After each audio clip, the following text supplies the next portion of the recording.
40 minutes into the fight, Lisa stood in the center of the arena and faced the most difficult decision of her life. Kethvar knelt before her, exhausted beyond his ability to continue fighting but still alive. The champion who had never been defeated now could barely lift his head to look at his opponent. The crowd remained silent, unsure how to react to what they were witnessing. In the entire history of the arena of Kethmore, no challenger had ever brought their champion to his knees without inflicting physical damage. This was outside their understanding of how combat worked. Lisa could hear her own heartbeat in the sudden quiet. She had succeeded in the impossible task of wearing down the galaxy's greatest warrior through persistence and psychological warfare. But arena rules were clear. Combat continued until death or surrender. Kethvar had not surrendered, and she had not killed him. "Finish it," Kethvar whispered, his voice barely audible above the background hum of the arena's systems. "You have won. Take your victory." Lisa looked down at the defeated champion and felt something she had not expected. Sadness. This creature had devoted his entire life to perfecting the art of combat. He had never known defeat, never experienced failure, never faced an opponent who could match his abilities. Now he was broken not by superior violence but by tactics he could not comprehend. But the future of humanity depended on what happened next.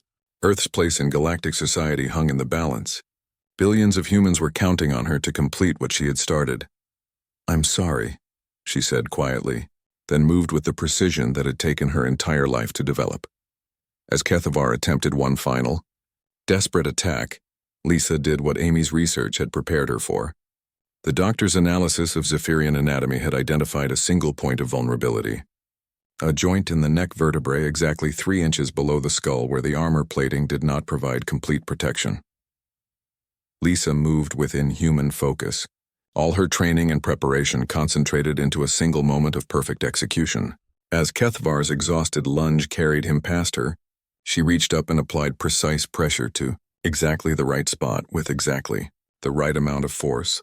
The sound of breaking bone echoed through the silent arena like a gunshot. Kethvar collapsed instantly, his massive body hitting the arena floor with a sound like falling timber. His war claws retracted automatically as his nervous system shut down. The greatest warrior in Zephyrian history lay paralyzed, unable to move anything below his neck. Lisa knelt beside the fallen champion. His red eyes were still bright with intelligence, but his body no longer obeyed his commands. She could see the understanding in his gaze. She had not defeated him through luck or accident. Every move had been calculated, every moment planned, every action designed to bring them to exactly this point. "How?" Kethvar whispered, his voice the only part of him that still functioned normally. "Because I studied you," Lisa replied. "I learned everything about your species, your psychology, your anatomy. I spent weeks preparing for this exact moment. You fought like you always fight, but I fought like a human." The crowd was beginning to understand what had happened. Their undefeated champion had been brought down not by superior strength or advanced weapons, but by knowledge and patience. Sounds of amazement began to ripple through the audience. Lisa stood and walked to the ceremonial blade mounted on the arena wall. It was an ancient Zephyrian sword, forged from metals found only on their homeworld and blessed by their oldest religious traditions. Arena law required that champions be claimed with this specific weapon. She had never trained with a sword. Her expertise was in modern combat techniques and advanced military tactics. But the blade was sharp and her target could not move to defend himself. "You fought with honor," she told Kethvar as she returned to where he lay. "You deserve better than this." "No," the champion replied, his voice growing weaker. "You have shown me something I never understood. True strength is not about the ability to kill quickly. It is about the refusal to be killed at all. Your species will survive long after mine has been forgotten." Lisa raised the ceremonial blade. Around her, 50,000 Zephyrians watched in absolute silence as a human female prepared to claim victory in their most sacred arena. Across the galaxy, billions of beings witnessed the moment when humanity proved itself worthy of galactic citizenship. The blade descended with surgical precision. Lisa had walked into the arena unarmed, and now walked toward the exit carrying the champion's head, exactly as the ancient traditions required. But she felt no joy in the victory. Kethvar had been a magnificent creature, perfectly adapted for his role as the ultimate predator. His death was necessary but not something to celebrate. She had killed him not out of hatred or anger, but because the survival of her species demanded it. The arena erupted as she reached the champion's gate. 50,000 Zephyrians were on their feet, roaring approval for a display of combat skill unlike anything they had ever witnessed. This small human had defeated their greatest warrior through pure tactical brilliance and unshakable determination. Lisa paused at the gate and looked back at the arena floor where Kethvar's body still lay. Then she continued walking, carrying her grim trophy toward whatever future awaited humanity in the galaxy. 6 months later, the arena of Kethmore was converted into a diplomatic complex where humans and Zephyrians worked together on interspecies cooperation projects. The Zephyrians had become humanity's strongest allies, fascinated by a species that could defeat them without hatred or malice. Lisa was promoted to admiral and became humanity's first galactic defense coordinator. Her victory in the arena had opened doors that diplomacy alone could never have unlocked. Humans were no longer seen as primitive newcomers but as dangerous allies worth courting and dangerous enemies worth avoiding. When reporters asked how she had accomplished the impossible, Lisa's answer was always the same. I didn't beat Kethvar with strength or speed or superior weapons. I beat him by being human, by refusing to give up when any reasonable being would have surrendered, by using my mind instead of relying on physical advantages I didn't possess. Sometimes that's all it takes. The story spread throughout the galaxy, repeated in dozens of languages across hundreds of worlds. It became legend among species who had never heard of Earth before that day. The human female who walked into an arena with nothing but her courage and walked out as the champion of champions. But Lisa herself never forgot the price of that victory. In quiet moments, she remembered Kethavar's final words about survival and strength. She remembered the sound of breaking bone and the weight of the ceremonial blade. She remembered that sometimes being human meant doing terrible things for necessary reasons. The galaxy now knew that humans were not just another species seeking membership in galactic society. They were persistence predators who would chase their goals across years and light years, and never stop until they achieved what they set out to accomplish.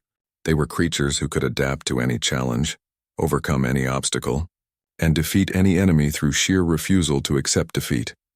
Earth had found its place among the stars not through superior technology or overwhelming firepower, but through the one trait that had always defined humanity: the absolute unwillingness to surrender when everything depended on victory.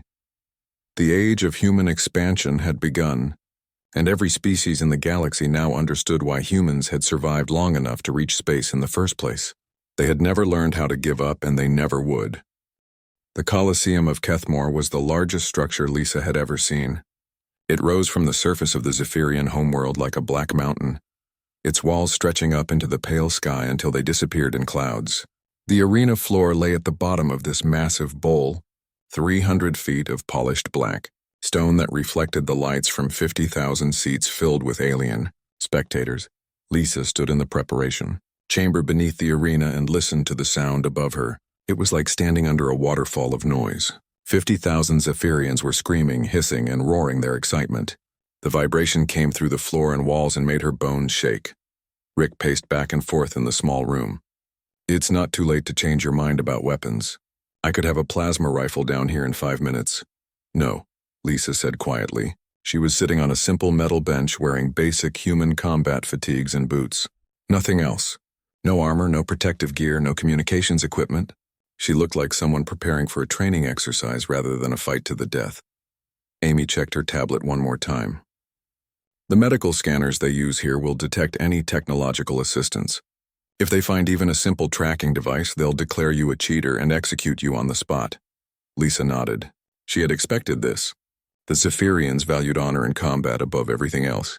A warrior who cheated was worse than a coward in their society. But their definition of honor was simple and brutal. Face your enemy with strength and skill, accept victory or death with courage. A guard entered the chamber. He was a young Zephyrian, smaller than most of his species but still 7 feet tall with scales that gleamed like polished metal. His red eyes looked at Lisa with something that might have been curiosity. "It is time, human," he said in universal language. His voice sounded like wind through broken glass. "The champion awaits." Lisa stood up and walked to the door that led to the arena floor. She could hear the crowd noise getting louder. Somewhere above her, billions of beings across the galaxy were watching through broadcast feeds. Earth would be watching too. Her old Marine unit would be watching. The entire human diplomatic corps would be watching. "Lisa," Rick called out as she reached the door. She turned back to look at him. His face showed worry and something else. Pride, maybe, or admiration for what she was attempting. "Show them what Marines are made of." The door opened and Lisa stepped into hell. The noise hit her like a physical blow. 50,000 Zephyrians were on their feet, screaming at volumes that made her ears ring. They wanted blood. They wanted to see their champion destroy this foolish human female, who dared enter their sacred arena without weapons or armor. The arena floor was exactly as the architectural plans had described it. A perfect circle of black stone with no cover, no obstacles, no escape routes. The walls rose straight up for 30 feet before the first row of seats began. At the top of those walls, force fields shimmered to contain the violence within the fighting space. Lisa walked to the center of the arena and looked up at the crowd. Most of the Zephyrians were beautiful in an alien way, their scales catching the light like jewels, their movements flowing like water, but their red eyes all held the same expression: hunger for violence. Massive screens around the arena showed her image to the crowd and to viewers across the galaxy. She wondered what they saw when they looked at her. A small human female, 5.5 feet tall, maybe 130 pounds. No weapons, no armor, no visible advantages of any kind.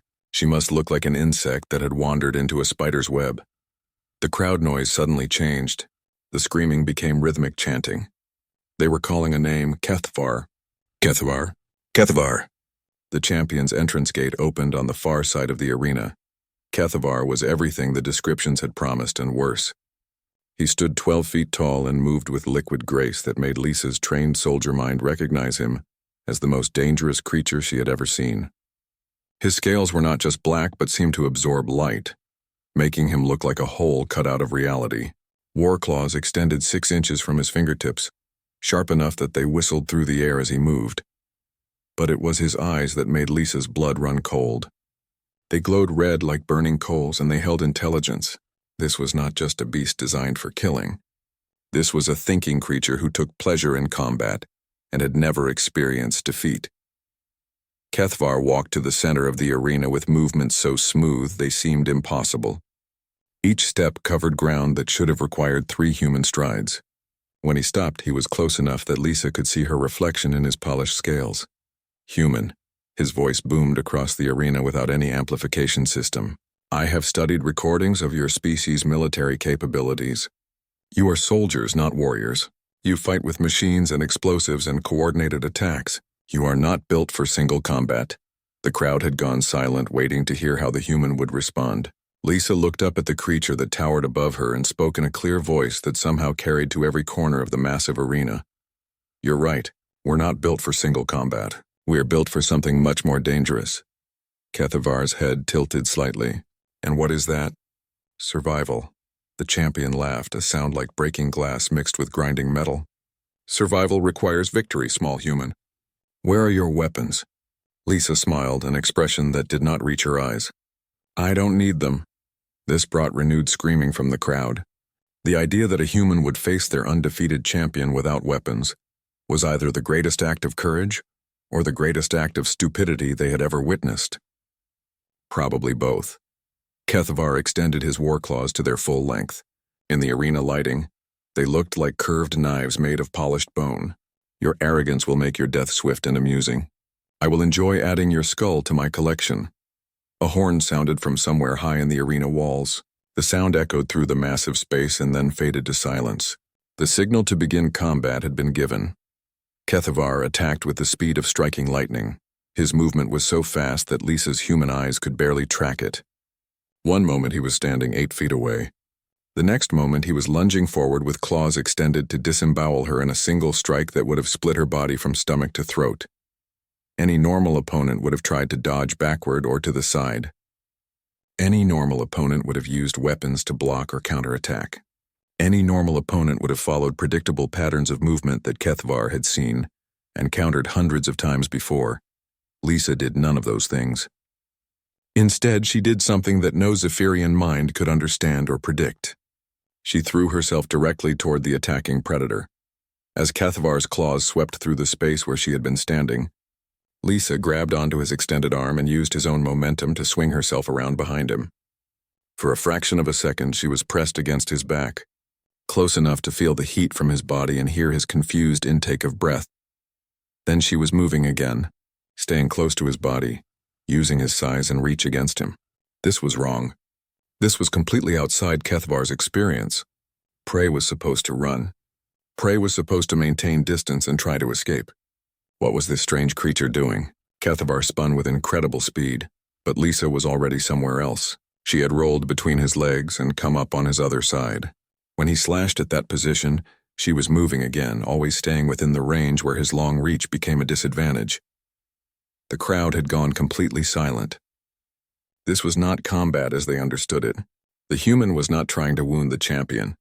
She was not trying to damage him or wear him down through direct attack. She was doing something that made no sense in their predator-focused worldview. She was confusing him. Kethvar's perfect technique began to show cracks as he tried to adapt to an opponent who fought like no creature in galactic history. His strikes became less precise as he compensated for Lisa's unpredictable movement.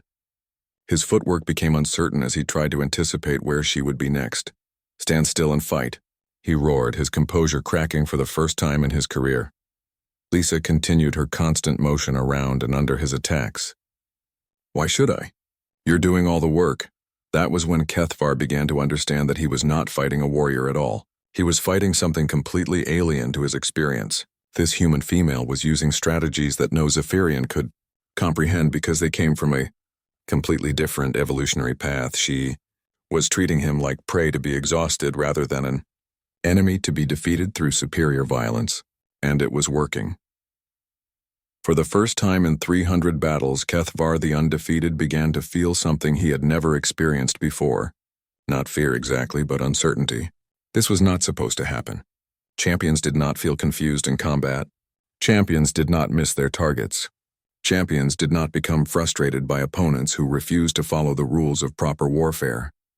Lisa continued her relentless movement, staying just out of phase with his expectations, always appearing where he did not anticipate. She had studied every recording of his previous fights. She knew his patterns, his preferences, his psychological profile. 20 minutes into the fight, Lisa began the second phase of her plan.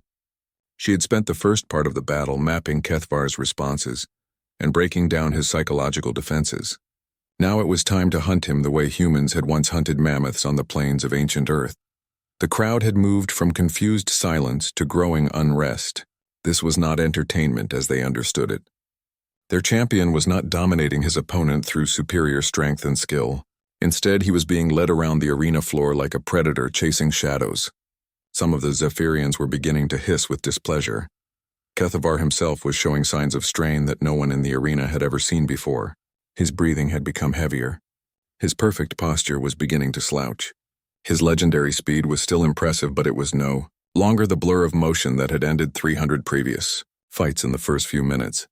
Lisa continued her constant movement, but now she added something new to the pattern. She began to talk. "You know what's interesting about humans?" she said in a conversational tone while sliding under another of Kethvar's increasingly wild swings. "We're not actually that impressive individually." Kethvar spun to follow her movement and slashed at empty air. "What are you babbling about, Prey? We're not the strongest species in the galaxy. Not the fastest. Not the toughest. Most of the creatures here today could beat a human in straight combat." Lisa ducked low as his claws whistled over her head. "But we have one ability that terrifies every other species once they figure it out." The champion paused for a moment, breathing hard. In all his years of combat, no opponent had ever held a casual conversation during battle. It was disturbing his concentration in ways he did not understand. "You talk too much," he snarled and launched another attack. Lisa moved with him, staying close to his body where his reach became a disadvantage. "Do you know what persistence hunting is, Kethvar? I do not care about your primitive hunting methods. You should. It's how humans became the dominant species on our homeworld. We would pick a target, something bigger and stronger than us, and we would chase it. Not fast, not dramatically, just steadily, constantly, never stopping. Do you know what happened to our prey?" Kethvar was breathing heavily now. His strikes were becoming wilder as his perfect technique broke down under the psychological pressure of fighting an opponent who refused to behave like prey. They died, obviously. Eventually, yes, but not from injuries. They died from exhaustion. They died because they could not escape something that refused to give up. Lisa's voice remained calm and steady, even as she continued her relentless movement. We're persistence predators, Kethvar. Do you know what that means? The champion stumbled slightly as he changed direction to follow her latest dodge. The crowd noticed. Several Zephyrians made sounds of surprise. Their undefeated warrior was showing weakness. It means we never stop, Lisa continued. We never give up. We'll chase our prey for days if we have to. We'll fight battles we can't win. We'll keep coming back no matter how many times you knock us down. That's what makes us dangerous. Kethvar's attacks were becoming more desperate as his legendary stamina began to fail. He had never fought a battle that lasted this long. Most of his opponents were dead within the first 5 minutes. None had ever required him to maintain maximum effort for this extended period. You cannot defeat me through exhaustion, he panted. I am Kethvar the Undefeated. I am the greatest warrior in Zephyrian history. Lisa rolled between his legs and came up on his other side. You were the greatest warrior. Right now you're just tired. That was when something unprecedented happened in the arena of Kethmore. The crowd began to turn against their own champion. Not openly, not with boos or jeers, but with a subtle shift in energy that both fighters could feel. The Zephyrians were beginning to understand that they were witnessing something they had never seen before. Their perfect predator being hunted. 30 minutes into the fight, Kethvar could barely lift his arms. His legendary speed was gone, replaced by exhausted desperation. His war claws, which had seemed so deadly at the start of combat, now felt impossibly heavy. Each swing took enormous effort and none of them came close to hitting his target. Lisa, meanwhile, looked as if she could continue for hours. Her breathing was controlled. Her movements remained precise. Her mind was completely focused on the task at hand. This was what she had trained for during the long journey to Kethmore. This was what humans excelled at, enduring when others could not. How? Kethvar gasped between failed attacks. How are you not tired? Lisa smiled as she evaded another clumsy swipe of his claws. Because this isn't exercise for me. This is what I was born to do. Humans don't get tired when we're hunting, we get focused. She began to circle him more tightly now, sensing that he was reaching the breaking point. Every movement was calculated to cost him maximum energy, while preserving her own strength. Every word was chosen to break down his confidence and replace it with growing despair. You want to know the real secret? Lisa asked as she continued her patient stalking. It's not that we're better fighters. It's that we understand something most species never learn. Victory doesn't always go to the strongest or the fastest. Sometimes it goes to whoever refuses to quit. Kethvar attempted one more desperate attack, throwing his entire body into a lunging strike that should have ended the fight instantly. Lisa stepped aside with minimal effort and watched as the champion crashed into the arena floor. He struggled to push himself upright, but his arms were shaking with exhaustion. The crowd was completely silent now. They were witnessing the impossible.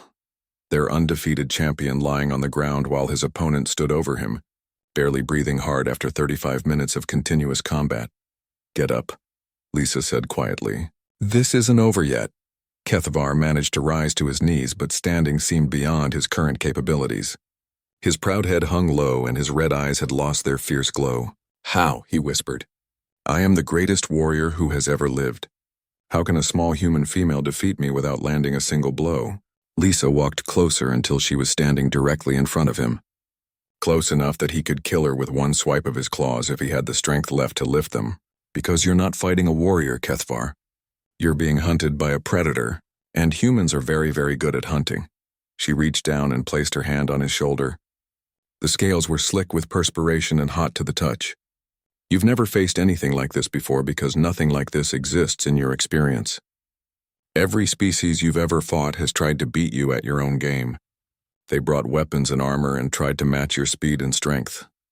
Kethvar looked up at her with eyes that showed confusion and something approaching respect. And you? I changed the game entirely. I turned this into something you've never trained for, never prepared for, never even imagined. I made you chase me instead of me fighting you. I made you work harder than you've ever worked in your life while I conserved my energy for when I really needed it. The champion tried to stand, but his legs would not support his weight. He remained on his knees in the center of the arena while 50,000 Zephyrians watched in stunned silence. Lisa stepped back and looked around the arena, at the crowd that had come to see her torn apart. At the screens showing her image to billions of viewers across the galaxy, at the force fields that contained this violence within defined boundaries.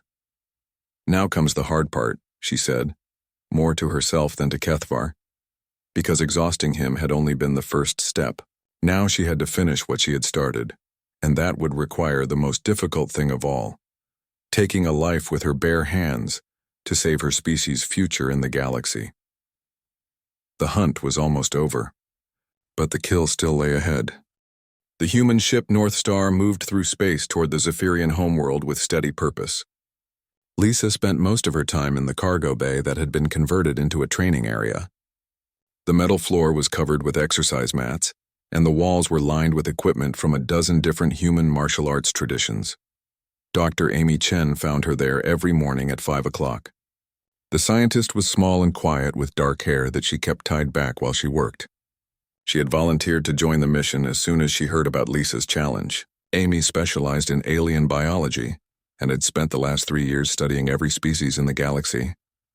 "I brought more data on Zephyrian physiology," Amy said as she entered the training area. She carried a tablet filled with medical scans and biological analyses that had taken weeks to gather. Lisa was practicing slow movements that looked like dancing but were actually combat forms from ancient Earth traditions. She moved with perfect balance and control. Sweat covered her face, but her breathing stayed steady. "What did you find?" Lisa asked without stopping her practice. Amy set her tablet on a nearby bench and pulled up a 3-dimensional image of a Zephyrian skeleton. "Their bone structure is fascinating. The scales aren't just armor. They have microscopic sensory nodes that feed information directly to their nervous system. Think of it like having thousands of tiny radar dishes built into their skin, so they can sense movement around them even without looking." "Exactly. That's part of what makes them such effective predators. But it also means they process an enormous amount of sensory data during combat. If you could somehow overwhelm that system..." Lisa stopped her movements and walked over to examine the image more closely. The Zephyrian skeleton looked like a nightmare version of a human spine stretched to impossible length. The ribcage was massive, and the skull showed teeth designed for tearing meat. Colonel Rick Hayes chose that moment to enter the training bay. He was a big man with gray hair and scars on his hands from years of special operations work. Rick had commanded elite forces on 6 different worlds and had never lost a mission. He also thought Lisa's plan was complete madness. "Still think you should reconsider the weapon situation," Rick said as he approached the 2 women. "I've got a plasma rifle that could punch through Zephyrian scales. Maybe some explosive charges. Hell, even a good knife would be better than nothing." Lisa shook her head. "The moment I pick up a weapon, this becomes a fight about who has better technology. Humans will lose that fight. We don't have the best weapons in the galaxy. We don't have the strongest armor. If I'm going to win this, it has to be by being human." Rick looked at the anatomical display and made a sound of frustration. "Being human is going to get you killed, Lisa. This thing has killed 300 opponents. Some of them were probably tougher than humans." Amy touched a control and the skeleton image rotated to show the creature from different angles. "Actually, that's not necessarily true. I've been studying the footage of Kethvar's previous fights. Most of his opponents were either much larger than humans or much smaller. The larger ones relied on brute strength. The smaller ones tried to use speed and agility. And they all lost," Rick pointed out. "Yes, but they all fought the same way. They treated it like a traditional combat situation. Single opponent against single opponent, with victory going to whoever could inflict the most damage fastest. That's exactly the kind of fight Zephyrians are designed to win." Lisa walked back to the center of the training area and began moving again. This time her movements were different. Instead of the flowing combat forms she had been practicing, she started doing something that looked random. She would take a few steps in one direction, then suddenly change to another. She would crouch low, then stand up and move sideways. "What are you doing?" Rick asked. "Something no Zephyrian has ever seen before," Lisa replied. "Amy, you said they're designed as solo predators. Have they ever developed pack hunting strategies?" Amy checked her notes. "Not according to any of the research I've found. Every Zephyrian fights alone. They don't understand cooperative tactics because they've never needed them." "What about persistence hunting? Do any species in the galaxy use that strategy? Persistence hunting?" Amy looked confused for a moment, then her eyes widened with understanding. "You mean like humans used to do on Earth? Chase prey until it exhausts itself rather than trying to kill it quickly. Rick was shaking his head. That takes hours, Lisa. The arena fight won't last that long. Maybe not hours, Lisa said as she continued her strange movements. But I don't need hours. I just need long enough for him to get confused and make mistakes. She spent the next 3 weeks developing what she privately called her chaos routine. Instead of trying to fight Kethvar directly, she would make herself impossible to predict. She studied every recording of his previous battles and identified patterns in how he moved and attacked. Then she designed responses that would break those patterns. Amy helped by providing detailed analysis of Zephyrian psychology. They're used to prey that behaves in predictable ways, she explained during one of their evening planning sessions. Run away, hide, fight back with claws or teeth. Their entire combat style is built around countering those responses. So I do none of those things, Lisa said. I don't run away because that triggers their chase instincts. I don't hide because there's nowhere to hide in an arena, and I don't fight back in any way they understand. Rick was slowly coming around to the idea, but he still had concerns. Even if you can confuse him for a while, eventually you're going to have to actually hurt this thing. And I still don't see how you do that without weapons. Amy pulled up a new image on her tablet. This one showed the internal structure of a Zephyrian neck. I think I found something. Look at this joint right here, about 3 inches below the skull. The vertebrae connect in a way that provides maximum flexibility for striking movements. Lisa studied the image carefully. But that also makes it vulnerable. Exactly. Zephyrian armor doesn't extend to the joint spaces. A precise impact at exactly the right angle could cause serious damage to their nervous system. Could cause paralysis, Lisa said quietly. Or death, Amy admitted. But it would require perfect timing and exact positioning. You would have to be close enough to touch him, and he would have to be in exactly the right position. Rick looked skeptical. How do you plan to get that close to something with 12-foot reach and claws that move faster than bullets? Lisa smiled for the first time in days. By making him come to me. The final weeks of the journey were spent refining every detail of the plan. Lisa practiced her unpredictable movements until they became second nature. She memorized the layout of Kethavar's home arena from architectural plans Amy had obtained through diplomatic channels. She studied recordings of crowd reactions during previous fights to understand how external pressure might affect her opponent's behavior. Most importantly, she trained her mind.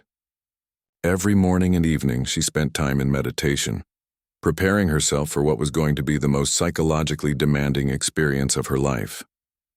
She would be alone in an arena with a creature designed by evolution to kill, surrounded by thousands of beings who wanted to see her die, with the entire galaxy watching her every move. During their final week of travel, a message arrived from Earth. It was from her old Marine unit, soldiers she had served with in combat on 3 different worlds. The message was simple. Kick his ass, Captain. Semper Fi. Jake Collins sent daily diplomatic messages suggesting she reconsider. The Galactic Council sent official documents outlining arena rules and medical protocols. Various alien species sent what might have been encouragement or threats depending on how you translated their languages. Lisa ignored all of it.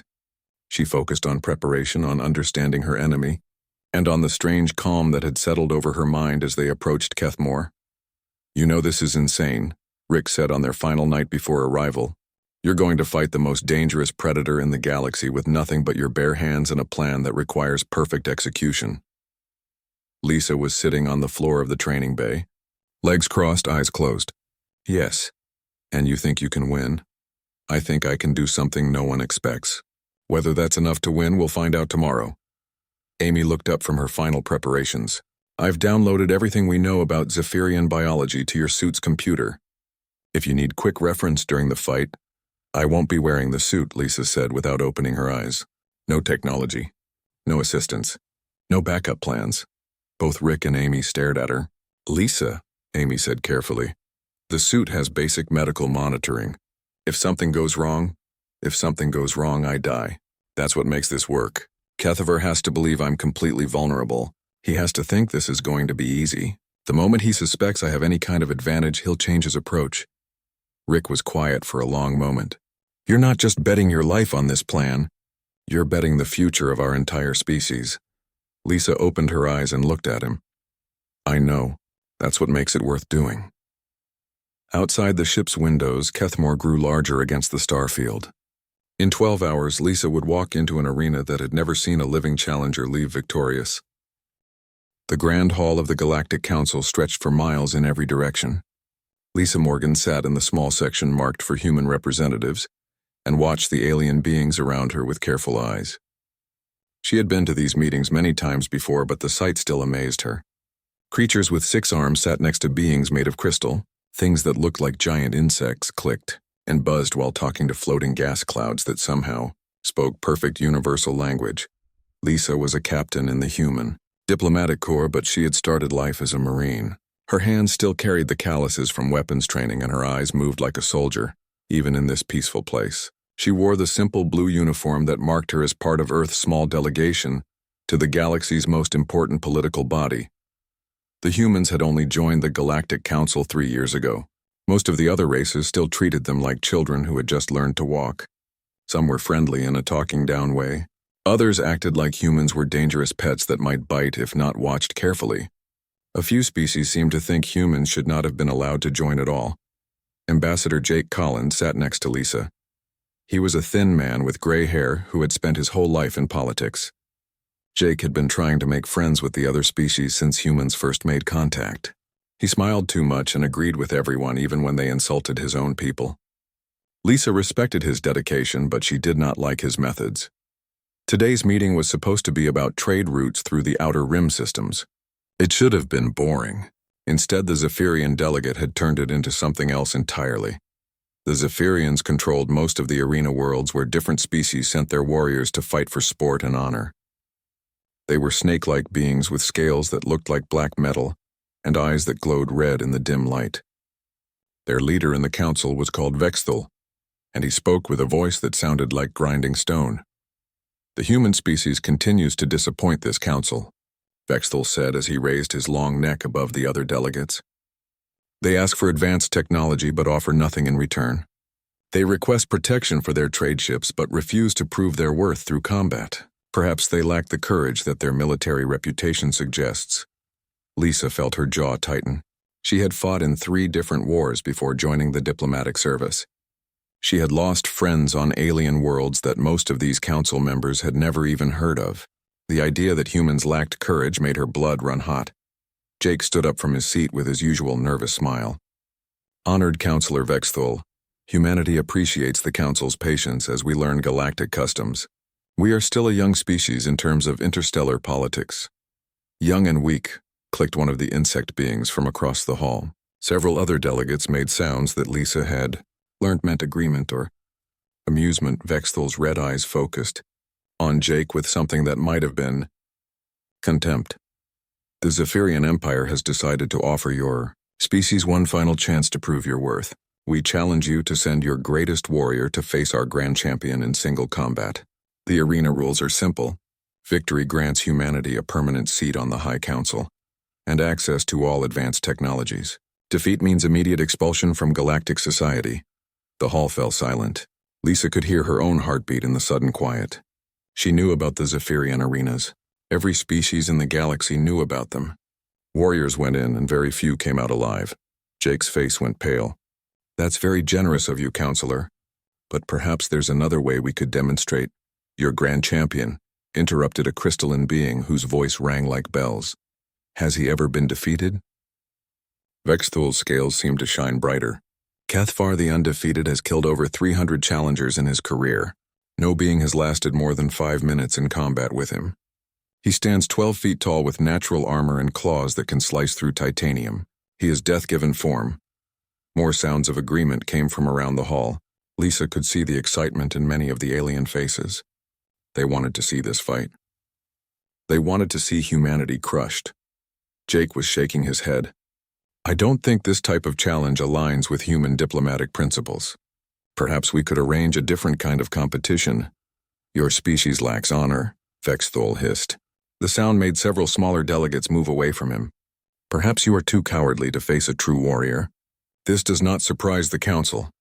That was when Lisa stood up. She did not plan it. She did not think about the consequences.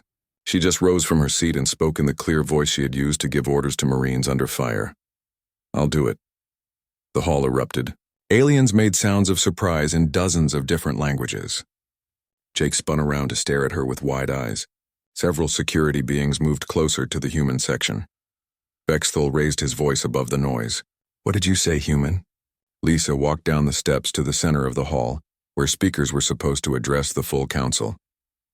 Every eye in the massive chamber followed her. She had given speeches before, but never to an audience like this. "Never with stakes like this. I said I'll do it," Lisa repeated. "I'll fight your champion." Jake was making frantic hand signals at her from the human section. She ignored him.